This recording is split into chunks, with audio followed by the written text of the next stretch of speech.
From Saturday night was we went out and got out coached, out played, physical, just completely dominated in every phase of the game.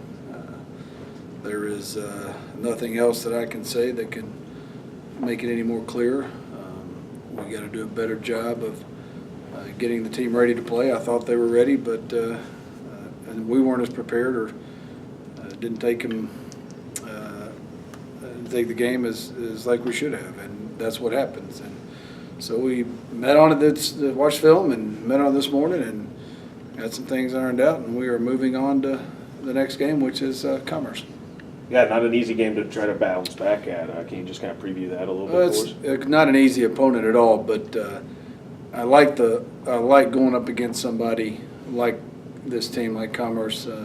Ranked in the top 20. They've only lost 2 games to very talented teams, and they are, currently the class of the conference. They've won until somebody dethrones them and what they've done in the past. They still are in the upper echelon of teams, and I'd much rather go in and play somebody where nobody thinks we're going to win.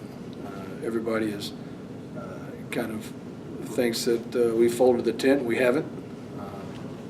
The coaching staff, myself, and the rest of the coaches, we are preparing for this like any other game, and hopefully our players will do the same.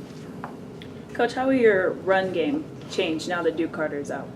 We're going to find that out this week.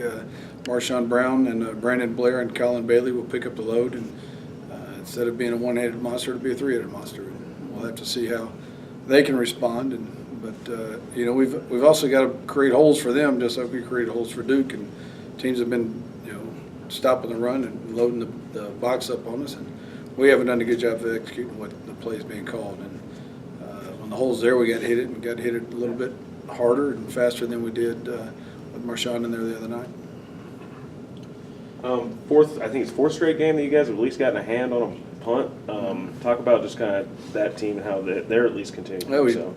Looking back at film, you wonder why we didn't block 4 of them, because we had guys there. They just, again, lack of execution on our part to do what they're asked to do and take the ball off the foot of the punter. We come in with our hands raised up and set it down, and one of them, I think the ball actually went through the arms of a guy.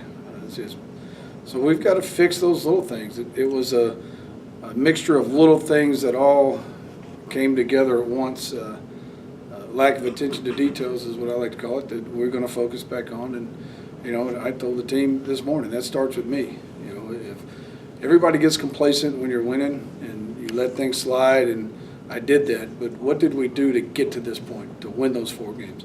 I got to get back and get this team in that direction of what we did to win those 4 games, instead of dwelling on what happened this past week.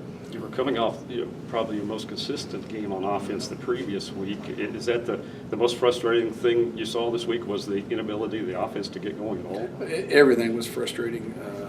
There's not anything positive to come out of this past week, in my opinion. It's just you go over it, you look at it, and you try to get better this week. So everything was frustrating.